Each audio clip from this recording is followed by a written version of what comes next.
Hey everybody, welcome back to World History. Happy 2023. This is our first video back in the spring semester. So, if you don't remember, go ahead and get your fill in the blank notes out on Classroom. Follow along and let's learn something. So here we go. So, our first chapter back is only going to be 3 sections, so we're doing section 1 today, which is kind of just introducing some ideas of ideology, some changes in thought that we've seen, kind of bridging the gap from where we left off last semester with the Industrial Revolution to now. So again, as a reminder, we've talked about the Congress of Vienna previously. This is made up of the powers of Europe, and these tried to stop these revolutionary seeds. Remember, we talked about this back when we did chapter 18 and we did the French Revolution. Europe then began to see clashes with people of opposing ideologies. Again, your bell ringer today was, what is an ideology? This is systems of thoughts and beliefs. Now, this can vary from group to group. So, very much they're going to prefer the old order. The Congress of Vienna was a major victory for these conservative forces, things like for people like the monarchs, the nobles, the landowners, the church leaders, essentially undoing all of the changes that we talked about back when we did the French Revolution. Conservatives are going to create an agreement called the Concert of Europe. Again, this is not new information. This supported political and social order before Napoleon and the French Revolution. They want to restore the royal families, support social hierarchies. They believe the lower classes should obey the upper classes. They wanted established churches only, where we see kind of 3 major groups evolve. We have the Catholics, primarily in Austria and Southern Europe, the Protestants in Northern Europe, and the Eastern Orthodox Church in Eastern Europe. Think like modern-day Ukraine, Romania, and parts of Russia. They also believe that constitutional governments led to chaos. And we have something known as the Metternich. Now, this is the leader who used monarchs to suppress revolutions. Really, what's here was what we're going to see is very much just, again, a call for the reestablishment of the old order. So, liberals and nationalists are going to then challenge them. They speak primarily for the middle class, the bourgeoisie, or the business owners, the bankers, and lawyers. They're going to support governments based on written constitutions, the separation of powers, the natural rights. This is very much the group that is aligned with the ideas of the Enlightenment that we talked about back in chapter 17.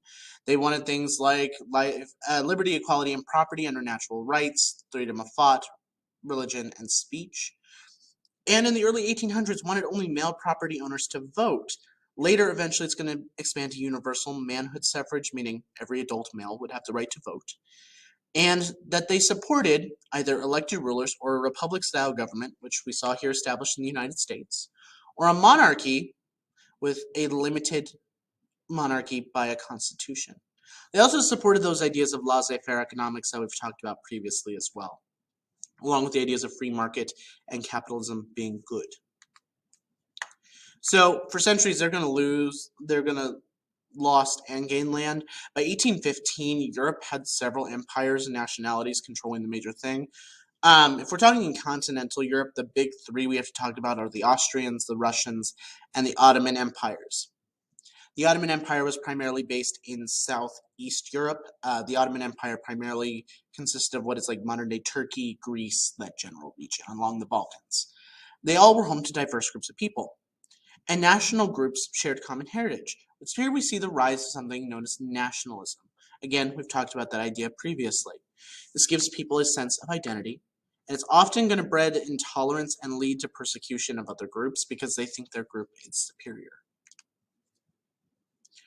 Eventually, we'll see revolutionaries fight against this old order, and rebellions are going to erupt in the Balkans and the southern part of Europe specifically, where we see countries like Serbia try to seek independence. Under the leader Karađorđe, who's going to rebel against the Ottomans, he's going to fail. But this is going to lead to a revival of Serbian identity. And then Miloš Obrenović is going to lead a second rebellion, supported by the Russians to win autonomy, aka self-rule. The Ottoman Sultan is actually going to agree to this independence, but if we fast forward a bit, basically a century, to 1914, Serbia is going to be under the control of Austria-Hungary, but we'll talk more about that next chapter. Eventually, Greece is also going to revolt as well. Years of suffering led to Greek unity and a national identity. And actually, the rest of Europe supported the Greek rebels against the Ottomans. They're going to be forced they're going to force the Ottomans to grant them independence, and by the 1830s, Greece will become an independent country. Europeans are also going to then pressure the Greeks to accept the German king as their king, which went against the idea of nationalism altogether, because they had supported the Greeks breaking away from the Ottomans. Why would they immediately want them to fall under a different empire? That doesn't make sense. Now, more challenges are going to erupt as well. A lot of challenges to the Vienna peace settlement, coupled with rebellions in southern Europe, and the new demands by liberals and nationalists are going to lead to some social reforms. And by the mid-1800s, there's actually going to be an urging industrial workers to support socialism, or reorganizing property ownership. Again, we've talked about socialism in a previous chapter as well. Okay, so that is it for notes for today. You don't have any new assignments, so I will see you guys next time. Bye, everybody.